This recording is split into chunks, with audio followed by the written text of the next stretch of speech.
আমার আল্লাহ বলে আমাকে ভয় করো, মাইয়াত্তাকিল্লাহ, যে আমাকে ভয় করবে, ইয়াজআল লাহু মাখরাজা, আমি আল্লাহ তার জন্য অনেক রাস্তা তৈরি করে দিব। তার জন্য একটা রাস্তা বন্ধ হবে তো আরো 10টা রাস্তা খোলা, এক ফ্যাক্টরির রাস্তা বন্ধ হবে তো আর এক ফ্যাক্টরির রাস্তা আমি আল্লাহ তার জন্য খুলে দিব।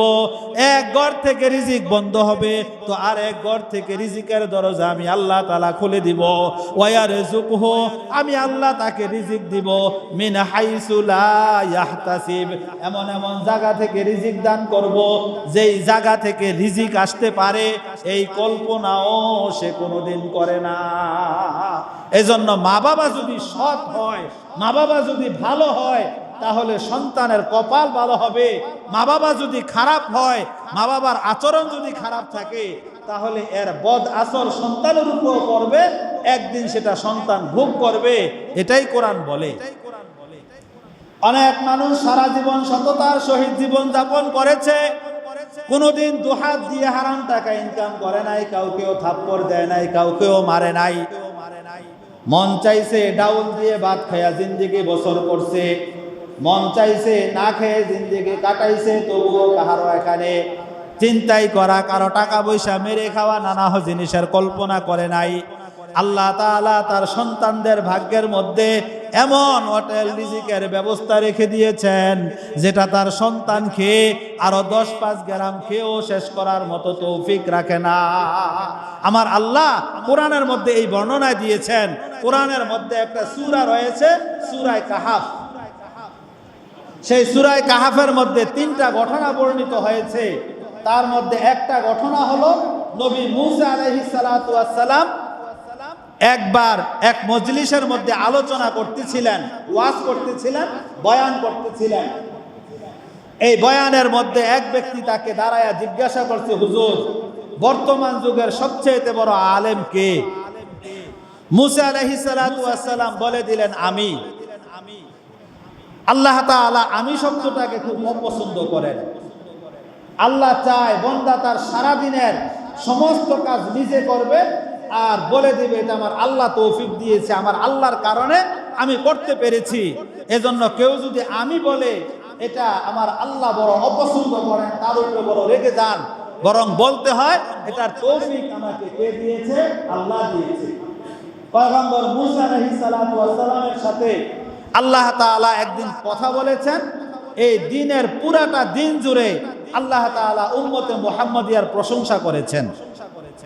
মূসা আলাইহিস সালাতু ওয়াস সালাম আল্লাহকে জিজ্ঞাসা করলেন, আল্লাহ, আপনি কথা বললেন আমার সাথে, অথচ সারা দিন ভর আপনি প্রশংসা করলেন মুহাম্মদ সাল্লাল্লাহু আলাইহি সাল্লামের উম্মতের। আমার উম্মতের একটা প্রশংসাও তো আপনি করলেন না, আমার উম্মতের একটা ভালো দিকও আপনি করলেন না, আমার উম্মতের একটু প্রশংসা আপনি গাইলেন না। উম্মতে মুহাম্মদী আপনার কাছে এত প্রিয়, তাদের এত প্রশংসা আপনি কেন করেন? কারণ কি? আমার আল্লাহ বলে, পয়গম্বর মূসা, উম্মতে মুহাম্মদিয়ার একটা প্রধান বৈশিষ্ট্য হবে তারা নিজেরা সব কাজ করবে। নিজে আম গাছ লাগাইবে, আম গাছের গোড়ায় পানি দিবে, আম গাছে ঔষধ দিবে, আম আসলে আমের যত্ন নিবে, আমটা পাকলে ঘরের মধ্যে বৈশা খাইবে, আর খানার শেষে বলবে আলহামদুলিল্লাহ, আমার আল্লাহ আমাকে সুন্দর আমটা খাওয়াইছে। উম্মতে মুহাম্মদিয়ার কোন মানুষ হাই সোসাইটির মধ্যে বসবাস করবে, গুলশান বনানী বড় বড় জায়গায় বসবাস করবে, সেখানে তাদের খাবারের পাত্রের মধ্যে মুরগির রুশ থাকবে, বিরিয়ানি থাকবে, কাচ্চি থাকবে, বড় বড় খানা খাবে। সবকিছু খাইয়া খানার শেষে দামি সাবান দিয়া হাতটা ধুইবে, টিস্যু পেপার দিয়া হাতটা মুছবে, আর বলবে আলহামদুলিল্লাহ, এত সুন্দর খাবার আমার আল্লাহ আমাকে খাওয়াইছে। বলে উম্মতে মুহাম্মদিয়ার আবার কিছু মানুষ ইটের বাটার মধ্যে কাজ করবে, রাস্তায় জীবন যাপন করবে। রাতের বেলা খেতে এসে তার চিন্তা হবে আমি কালকে কি খাবো, দুটো ভাতের মধ্যে পানি ঢেলে দিবে, ওই পানিওয়ালা ভাতগুলা সকালবেলা সুন্দর করে দিয়া প্লেটের মধ্যে নিবে, প্লেটের মধ্যে নিয়ে একটু লবণ দিয়া ওই ভাতগুলা কাঁচামরিচ দিয়া পেঁয়াজ দিয়া সুন্দর করে খাইবে। খানার শেষে চিন্তা করবে এই পান্তা ভাতগুলাও খাওয়াটা আমার যোগ্যতা ছিল না, আমার আল্লাহ আমাকে খাওয়াইছে। বলে ওই গরিব দুঃখী মেহনতি মানুষটা পান্তা ভাত খাইও বলবে আলহামদুলিল্লাহ, আমার আল্লাহ আমাকে খাওয়াইছে। এজন্য উম্মতে মুহাম্মদিয়া হলো এমন একটা উম্মত যার প্রত্যেকটা মানুষ আমি আল্লাহর প্রশংসার মধ্যে ব্যস্ত থাকবে। এই জন্য আমি আল্লাহ উম্মতে মুহাম্মদিয়ার প্রশংসার মধ্যে ব্যস্ত। কারণ কোরআনের মধ্যে আমি আল্লাহ ঘোষণা দিয়ে দিয়েছি, ফাযকুরুনি আযকুরুকুম, তোমরা আমাকে স্মরণ করো, আমি আল্লাহ তোমাদেরকে স্মরণ করব। তোমরা আমার প্রশংসা করবা, আমি আল্লাহ তোমাদের প্রশংসা করব। তোমরা আমার গুণ কীর্তন করবা, আমি তোমাদের গুণ কীর্তন করব। তোমরা গুণ কীর্তন করবা দুনিয়ার সাধু কানে, তোমরা গুণ কীর্তন করবা দুনিয়ার বিভিন্ন খারাপ মানুষের কাছে, কেউ বুঝবে কেউ বুঝবে না। আর আমি আল্লাহ তোমাদের জিকির করব, তোমাদের প্রশংসা করব। সবচাইতে মাখলুকাতের মধ্যে নিষ্পাপ দামি মাখলুকাত ফেরেশতাদের মজলিসের মধ্যে আমি আল্লাহ তোমাদের প্রশংসা করব। দামি আল্লাহ তাআলা বানাইছেন কাকে? উম্মতে মুহাম্মদিয়াকে। এজন্য পয়গম্বর মুসা যখন হাত দিয়া বলল আমি সবচাইতে বড় আলেম, আল্লাহর কাছে পছন্দ হয়ে গেল। পয়গম্বর হয়ে কি করে বললেন আপনি সবচাইতে বড় আলেম? আপনার বলা উচিত ছিল আল্লাহ ভালো জানে কে সবচাইতে বড় আলেম। এই বিষয়টা আমার আল্লাহ সবচাইতে ভালো জানে। পয়গম্বরের উপরে পরীক্ষা এসে গেল। আল্লাহ পয়গম্বর মুসাকে জানায় দিলেন, পয়গম্বর মুসা আপনি সবচাইতে বড় আলেম নয়, আপনার চেয়ে বড় একজন আলেম এই পৃথিবীতে রয়েছে, যার নাম হলো নবী খিজির। যার নাম হলো খিজির, সে হলো সবচাইতে বড় আলেম। আপনি তার কাছে জ্ঞান শিক্ষা করুন, তার কাছ থেকে জ্ঞান শিক্ষা করার প্রয়োজনীয়তা আপনার রয়েছে। আপনি তার কাছে গেলে দেখবেন সে আপনার চেয়েও অনেক বড় আলেম। হযরত মুসা আলাইহিস সালাতু ওয়াস সালাম তার খাদেম ঈসা ইবনে নূনকে বলল আমাদেরকে খিজির আলাইহিস সালাতু ওয়াস সালামের কাছে ইলম শিখতে যেতে হবে, আল্লাহর নির্দেশ। আমি মুসা নাকি সবচেয়ে বড় আলেম না, নবী খিজির নাকি আমাদের চেয়েও বড় আলেম, তার কাছে ইলম শিখতে যাইতে হবে। বলে নবী খিজিরকে আমরা কোথায় বিশ্রায়া পাবো? আল্লাহ একটা বিকাম বলে দিয়েছেন যে একটা মাছ বাজি করে, মাছ কুইটা বাজি কইরা এটা ব্যাগের ভিতরে বইরা এটা লইয়া রওনা দিবেন। নদীর পার দিয়ে হাঁটতে থাকবেন, যেই জায়গার মধ্যে গিয়া মরা বাজা মাছ জ্যান্ত হইয়া নদীর মধ্যে চলে যাবে, ওই জায়গার মধ্যে আমার পয়গম্বর খিজিরের সাথে আপনার দেখা হবে। বের হয়ে গেলেন ঈসা ইবনে নূনকে সাথে নিয়ে। হযরত মুসা আলাইহিস সালাতু ওয়াস সালাম হাঁটতে হাঁটতে চলে গেলেন যেখানে খিজির আলাইহিস সালাতু ওয়াস সালামের সাথে দেখা হওয়ার কথা। এই জায়গা পার হয়ে আরো দূরে চলে গেলেন। খাদেমকে বললেন লাকাদ লাকিনা মিন সাফারিনা হাযা নাসাবা, বলে ইলম শিখতে শিক্ষার সফরে এসে আমি ক্লান্ত হয়ে গেলাম।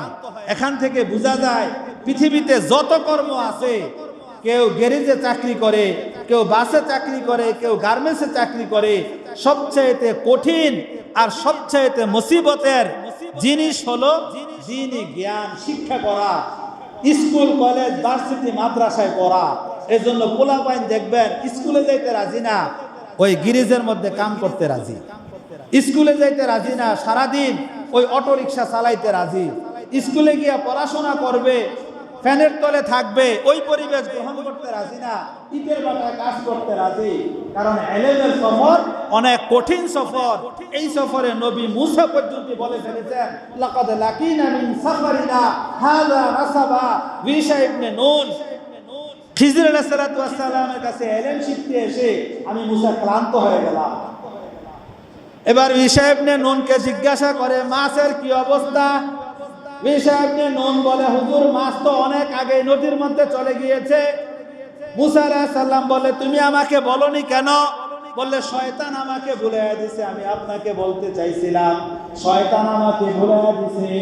বোঝা গেল এলেমের রাস্তার মধ্যে শয়তান মাঝে মাঝে দইরা মাদ্রাসার থেকে পলাইয়া এই ছেলেকে বাড়ি নিয়ে যাবে। এজন্য অনেক মানুষে কয় পোলা স্কুলে তো ঠিক মতোই যায়, মাদ্রাসা দিলে পলায় কে? কারণ ওই যে শয়তানে দইরা মাদ্রাসা থেকে নিয়ে যায়। কারণ এটা কোরআন শিখলে পরে, এটা কোরআন হাদিস জানলে পরে শয়তানের বড় বিপদ। কি বলেন, ঠিক না বেঠিক? শয়তানের কাছে সবচেয়ে বড় বিপদের খবর হলো একজন দিনদার নেককার আলেম ফকিহুন ওয়াহিদুন আশাদ্দু আলা শাইতানি মিন আলফি আবিদিন।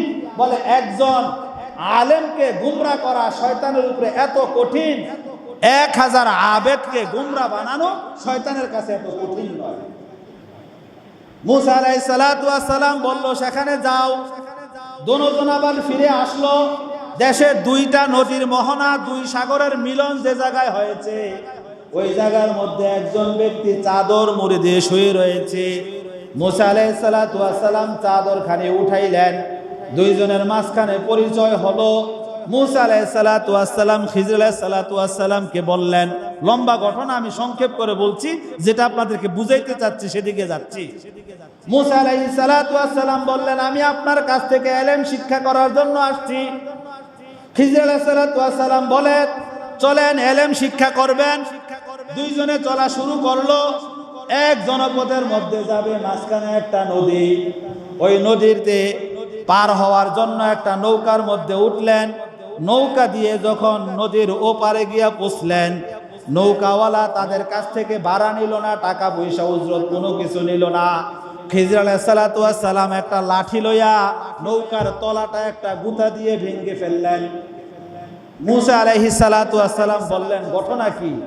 এই বেটা আমাদের উপকার করলো, আমাদেরকে নদীর এই পারে নিয়ে আসলো, টাকা নিল না, ভাড়া নিল না, আমাদেরকে এত তাজিম আর ইজ্জত করলো।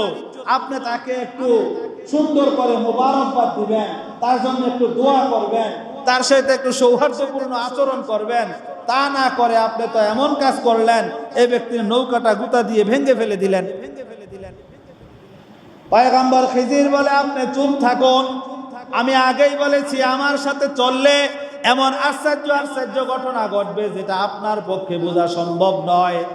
আপনি আমার সাথে ইলম শিখতে হলে চুপ থাকতে হবে। পয়গম্বর মুসা চুপ হয়ে গেলেন, আর কোনো কথা বললেন না।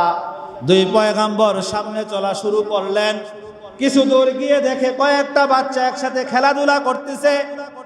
এই কয়েক বাচ্চার মধ্য থেকে 2টা বাচ্চাকে ধরে পয়গম্বর খিজির আলাইহিস সালাতু ওয়াস সালাম গলায় টিপ দিয়ে তাদেরকে মেরে ফেললো। মুসা আলাইহিস সালাতু ওয়াস সালাম জিদি মানুষ, আবারও সরব হয়ে উঠলেন, আপনি এটা কি করলেন, কেমন কাজ? এই বাচ্চা 2টা তো আপনার সাথে কোনো খারাপ আচরণ করেনি, এই বাচ্চা 2টা তো আমার আর আপনার কোনো ক্ষতি করেনি, নিষ্পাপ শিশু বাচ্চাগুলাকে আপনি কেন হত্যা করে বললেন? পয়গম্বর মুসাকে খিজির আলাইহিস সালাতু ওয়াস সালাম বললেন, আমি আগেই বলেছি আপনি আমার সাথে ধৈর্য সহকারে চলতে পারবেন না। আমার এমন এমন কিছু অলৌকিক ঘটনা ঘটবে যেটা আপনার বুঝার মতো রাডার ভিতরে নাই, আপনি বুঝতে পারবেন না। পয়গম্বর মুসা আবার চুপ হয়ে গেলেন। 2 পয়গম্বর শুরু করলেন চলা। এক গ্রামের মধ্যে গেলেন। গ্রামের মধ্যে গিয়ে গ্রামবাসীর কাছে বললেন, আমরা বিদেশি মানুষ, অনেক দিন পর্যন্ত না খেয়ে রয়েছে, এই গ্রামের মধ্যে কোনো মানুষ আছো নাকি? আমাদেরকে একটু মেহমানদারি করাইবা। গ্রামবাসী বলল, আমরা কোনো বিদেশি মানুষের মেহমানদারি করাই না, তাদেরকে গ্রামে স্থানও দেই না, তোমরা গ্রাম থেকে বের হয়ে যাও। 2 জন গ্রাম থেকে বের হওয়া শুরু করে দিলেন।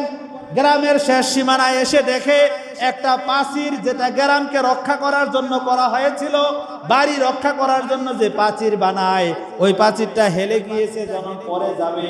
পয়গম্বর খিজির হাত দিয়া ধাক্কা দিয়া প্রাচীরটাকে সোজা করে দিলেন। পয়গম্বর মুসার মাথা গরম হয়ে গেল। এমন গ্রামের মধ্যে গ্রাম, যারা একটু পানি দিল না, বসতে দিল না, খাইতে দিল না, ভালো একটু আচরণ করলো না, এমন গ্রামবাসী এই প্রাচীর ভাঙ্গা ধ্বংস হোক, এটাই তো ঠিক ছিল। আপনি কেন তাদের উপকার করলেন? তাদের গ্রাম রক্ষা প্রাচীরটাকে হাত দিয়ে সোজা করে উপকার করতে গেলেন। পয়গম্বর খিজর আলাইহিস সালাতু ওয়াস সালাম বলে, এই সফরে আপনি আর আমার সাথে থাকতে পারবেন না, আপনি ধৈর্যের পরিচয় দেন না, এখানে আমার আর আপনার পৃথক হওয়ার সময় এসে গিয়েছে, এখান থেকে আপনি চলে যাবেন এক রাস্তায়, আমি চলে যাব আরেক রাস্তায়। পয়গম্বর মূসা বলে, যাওয়ার আগে 3টা ঘটনা কেন ঘটাইলেন? এর কারণ আমাকে বলে যেতে হবে। পয়গম্বর খিজর আলাইহিস সালাতু ওয়াস সালাম বর্ণনা দিচ্ছেন, প্রথম ঘটনা, যেই মাঝি আমাদেরকে টাকা পয়সা ছাড়া নদী পার করলো, তার নৌকা আমি ছিদ্র করে দিয়েছি। বাহ্যিক দৃষ্টিতে দেখা গেছে আমি অন্যায় করছি, কিন্তু আমি জানতাম ওই পারের মধ্যে একজন অত্যাচারী বাদশা রয়েছে। নদীর এপার থেকে যদি কেউ নৌকা নিয়ে ওপারের মধ্যে যায়, ওপারের অত্যাচারী বাদশা সেই নৌকা দখল দিয়ে নিয়ে যায়, সেই নৌকাকে নিয়ে যায়, মাঝিকে মেরে ফেলে, নানা রকম খারাপ আচরণ করে। আর যদি নৌকা ছিদ্রওয়ালা হয়, ভাঙ্গা হয়, ওই নৌকা অত্যাচারী বাদশা ধরে না। এই জন্য ওই ব্যক্তির উপকারার্থেই আমি তার ওই তলাটা ছিদ্র করে দিয়েছি, যেন অত্যাচারী বাদশার হাত থেকে সে বাঁচতে পারে। বলে, এরপরে আমি নিষ্পাপ 2টা বাচ্চাকে হত্যা করেছি। আপনার কাছে প্রশ্ন হয়েছে, নিষ্পাপ বাচ্চাকে আমি কেন হত্যা করলাম? বলল, আমার আল্লাহ আমাকে ইলমে মারিফত দান করেছেন, আমার অন্তরের মধ্যে একটা আত্মিক শক্তি রয়েছে, যার দ্বারা আমি বুঝে ফেলেছি এই বাচ্চা 2টা বড় হয়ে বড় অত্যাচারী হবে, নাফরমান হবে, মানুষকে কষ্ট দিবে, এদের কারণে মা বাবার মুখ সমাজের মধ্যে ছোট হবে। আমি ভালো করে দেখতে পেয়েছিলাম, এরপরে তার আরো কিছু ভাই বেরাদার দুনিয়ার মধ্যে আসবে, যারা নেককার হবে, দিনদার হবে, যাদের দ্বারা তাদের মুখ সমাজের মধ্যে উজ্জ্বল হবে। এই জন্য আমি এই 2টা বাচ্চাকে মেরে ফেলেছি। বিনিময়ে আল্লাহ তাকে এমন 2টা বাচ্চা দান করেছে, যারা এই 2টা বাচ্চার তুলনায় হাজার হাজার গুণ ভালো গুণে গুণান্বিত। আমি মা বাবার উপকার করার জন্য এই কাজটা করেছি। বলল, 3 নাম্বার কাজ আমি যেটা করেছি, আমাদেরকে মেহমানদারি করায় নাই, তারপরেও গ্রাম রক্ষা প্রাচীর ওই গ্রামবাসীর জন্য আমি সোজা করে দিয়েছি। কোনো পারিশ্রমিক নেই নাই, কোনো মেহমানদারি গ্রহণ করি নাই। ওই গ্রাম রক্ষার যে প্রাচীরটা রয়েছে, এই প্রাচীরের মালিক হলো 2 জন এতিম সন্তান। ওই প্রাচীরের তলে তাদের মা বাবা, তাদের জন্য আল্লাহ তাদের জন্য হাজার হাজার গুপ্তধনের ব্যবস্থা রেখে দিয়েছেন। আর ওই 2টা এতিম সন্তান ছিল এখনো নাবালেগ। যদি এই মুহূর্তে প্রাচীরটা পড়ে যেত, গুপ্ত সম্পদগুলা বের হয়ে যেত, এলাকাবাসী সেটা নিয়ে যেত, ওই এতিমদের সন্তান লুণ্ঠন হতো, এতিমদের সন্তানের মালিক মানুষ হয়ে যেত, এতিমরা বড় হয়ে আবার অভাবী থেকে যেত। বলে, যেহেতু তাদের মা বাবা ছিল সৎ, ওয়াকানা আবুহুমা সলিহা, তাদের মা বাবা ছিল সৎ আর নেককার আর দিনদার, আল্লাহ তাআলা প্রাচীরের নিচে তাদের জন্য সম্পদ রেখে দিয়েছে। আমি নবী সেটা হেফাজত করেছি। যে কথা বলার জন্য বললাম, মা যদি সৎ থাকে, বাবা যদি সৎ থাকে, হারাম পয়সা ইনকাম না করে, আল্লাহ তাআলা জমিনের নিচে তার সন্তানদের জন্য গুপ্তধন রেখে দেন। এজন্য আমরা অনেক সময় বলে থাকি, অমুকের বাবা সাধারণ মানুষ ছিল, ও তো খালি কোন রকম মসজিদে যেত, নামাজ পড়তো, আইতো, দুনিয়াদারি কিছুই বুঝতো না। বলে, হের পোলারা এত টাকার মালিক হইল কেমনে? ওই যে লোকটা সৎ ছিল, লোকটা নেককার ছিল, লোকটা দিনদার ছিল। আল্লাহ তাআলা আরশে আজিম থেকে তার সন্তানদের জন্য গুপ্ত ধন আর টাকা পয়সা হেফাজত করে রেখে দিয়েছেন, মা বাবা সৎ থাকার কারণে। আর মা বাবা অসৎ হয়ে ব্যাংকের সুদ দিয়ে মানুষের জায়গা মেরে, মানুষের অন্যায় অত্যাচার অবিচার করে জায়গা দখল দিয়ে কোটি টাকার সম্পদ রেখে যায়, বাবার জীবদ্দশায় দেখা যায় ওই সম্পদ দিয়ে সন্তান বাবার সামনে মদ খাচ্ছে। ঠিক না বে ঠিক? ওই সম্পদকে পুঁজি করে সন্তান মানুষ হত্যা করছে, ওই সম্পদকে পুঁজি করে সন্তান নারী দর্শন করছে, ওই সম্পদকে পুঁজি করে সন্তান সামাজিক এমন এমন খারাপ কাজের মধ্যে লিপ্ত হয়ে গিয়েছে। বাবা মানুষের সামনে চোখ পর্যন্ত দেখাইতে পারে না। মানুষ বলে দর্শকের বাবা, মদখোরের বাবা, খুনির বাবা, এভাবে মানুষ তাকে তিরস্কার দেয়। এজন্য বাবা, আমি আর আপনি যদি সৎ হয়ে যাই, আমার আর আপনার সন্তানের ভবিষ্যৎ হবে কুসুমাস্তীর্ণ সুন্দর। আর আমি আর আপনি যদি অসৎ হয়ে যাই, আমার আর আপনার জীবনে যদি নামাজ না থাকে, আল্লাহর ভয় না থাকে, আমার আর আপনার জীবনে হালাল হারামের পার্থক্য না থাকে, আমার আর আপনার জীবনের মধ্যে যদি হারাম সম্পদ দখল দেওয়ার মন থাকে, আমার আর আপনার জীবনের মধ্যে এতিমের হক মেরে খাওয়ার মানসিকতা থাকে, তাহলে আমার আর আপনার সন্তানের জন্য এমন এক কণ্টকাকীর্ণ জীবন আসবে, এরা ভিক্ষা করেও মানুষের কাছে বাদ পাবে না। মানুষের দরবারে গেলে বলবে, তুই ওই বেটার সন্তান না যে আমার 4% জায়গা জোর করে দখল দিয়া খাইছে, তোর বাবার কারণে আমি গারাম ছাড়া হইছে, তোর বাবা আমার উপরে অত্যাচার করছে, আজকে তোকে ভিক্ষার অবস্থায় দেখে আমার অন্তরের মধ্যে শান্তি লাগে।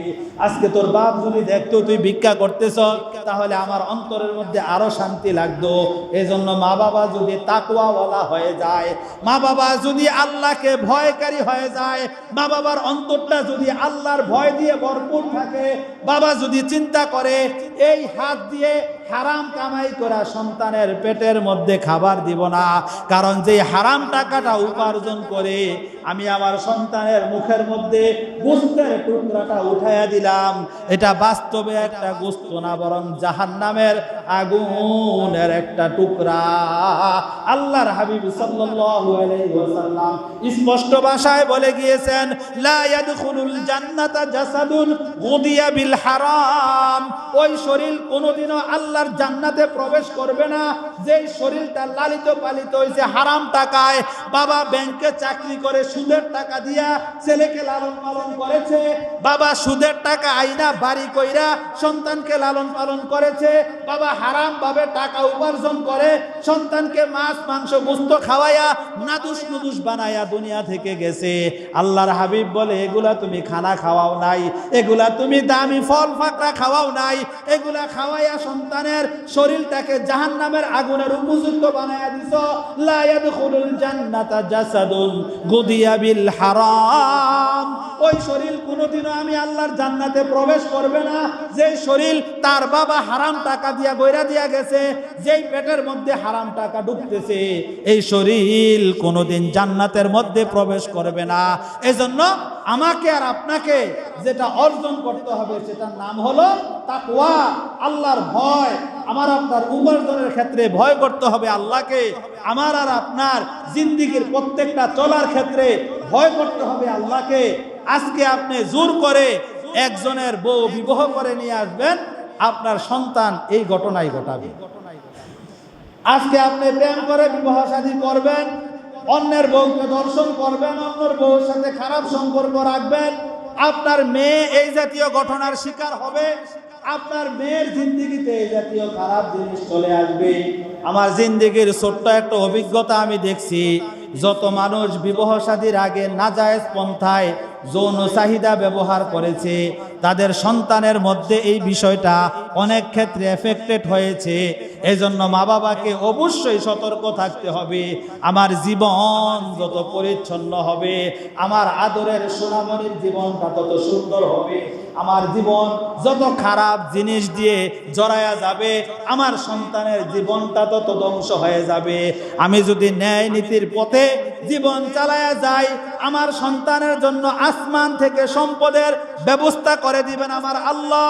আমার সন্তানের জন্য বিভিন্ন প্রাচীরের তলে গুপ্তধন রেখে দিবেন আমার আল্লাহ, সম্মান রেখে দিবেন আমার আল্লাহ। এই জন্য আমার আল্লাহ দুনিয়ার মানুষগুলাকে লক্ষ্য করে বলেছে, ও দুনিয়ার মানুষেরা, রিজিকের জন্য মানুষের ধারে ধারে গুরু কষ্ট করো, এত কিছু করা লাগবে না। ওয়ামাইয়াত্তাকিল্লাহ ইয়াজআল লাহু মাখরাজা ওয়া ইয়ারযুকুহু মিন হাইসু লা ইয়াহতাসিব। ও মুসলমান, আপনাদেরকে জিজ্ঞাসা করি, আল্লাহর হাবিবের জিন্দেগিতে মসজিদে নববীতে যে চাকরি করেছেন, কোনোদিন বেতন নিয়েছেন? কোনোদিন না।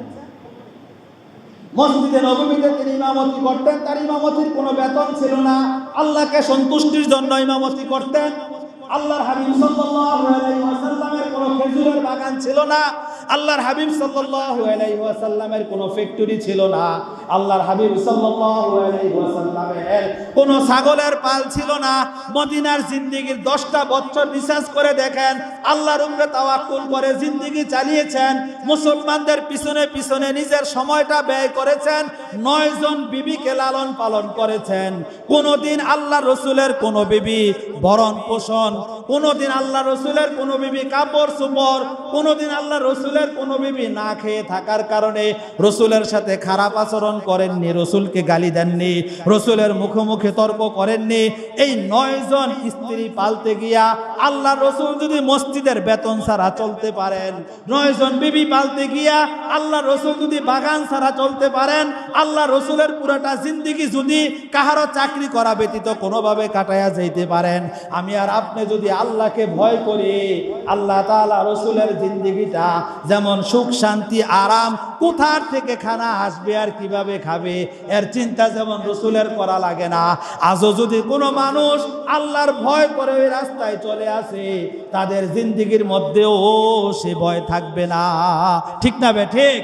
এজন্য বহু আলেম ওলামার জিন্দেগি দেখবেন, ইমামতির ছোট্ট একটা চাকরি মাত্র 10,000, কিন্তু গায়ের জামা হলো এলাকার মধ্যে যে 50,000 টাকা কামাই করে তার চেয়ে বেশি দামি জামা। ঠিক না ভাই? ঠিক। চলাফেরার আচার আচরণে বোঝা যায় না লোকটা 10,000 টাকা বেতন পায়, বাসা ভাড়া নানা হোক কিছু জিনিস দিয়া বোঝা যায় না লোকটা 10,000 টাকা বেতন পায়। ছোট্ট একটা ইমামতি করে মহল্লার একজনে ভালোবেসে বলে দেয়, হুজুর আমার বাড়ির সবচেয়ে সুন্দর রুমটা, একটা রুম খালি আছে, আপনি এটাতে থাকবেন, কোরআন তেলাওয়াত করবেন, মাঝে মাঝে আমার মায়ের জন্য দোয়া করবেন। দেখা গেছে 10,000 টাকা দিয়া যে রুমটা নিতে পারতো, আমার আল্লাহ দয়া করে ওই রুমটা ইমাম সাহেবের জন্য ফ্রি করে দিয়েছে। ঠিক না বেঠে? ইমাম তো ওই তাকওয়া অর্জন করতে পারে না, যদি করতে পারতো এলাকার সবচেয়ে দামি জায়গাটা নির্ধারিত হইতো ইমামের জন্য।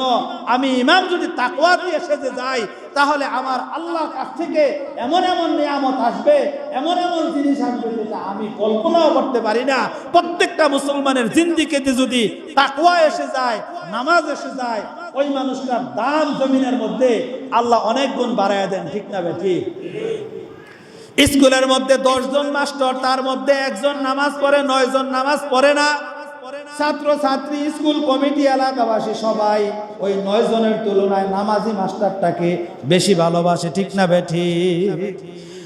একজন মাস্টার টিউশনি করে না, বালেগ মেয়েদেরকে পড়ায় না, এলাকাবাসী জানে এই লোকটা কোনো বালেগ মেয়েকে পড়াইতে যায় না, বালেগ মেয়েকে পড়াইলে গুনাহ হয়, এটা থেকে সে বেঁচে থাকে। লোকটা নামাজ পড়ে, এলাকার মুরব্বীরা বসে আলাপ করে, মাস্টারটা বড় ভালো, যুবতী মহিলাদেরকে পড়ায় না, পড়াইলেও তাদের দিকে খারাপ দৃষ্টিতে তাকায় না। আজকে 12 বছর আমার ঘরে মাস্টারি করে, আমার বিবির সাথে কোনোদিন দুষ্টামি ফাইজলামি করে না। আমার মেয়ে 1 নাম্বার মেয়ে থেকে শুরু করে 3-4টা মেয়েকে পড়াইছে, কোনো মেয়ে কোনোদিন মাস্টারের নামে আমার কাছে রিপোর্ট দেয় না। মাস্টারের অন্তরের মধ্যে আল্লাহর ভয়। যদি বাবির লগে শয়তানি করি, বাচ্চাগুলোর লগে শয়তানি করি, আমার আল্লাহ নারাজ হয়ে যাবে। এলাকার মানুষের কাছে ওই মাস্টারের দাম বেড়ে যায়।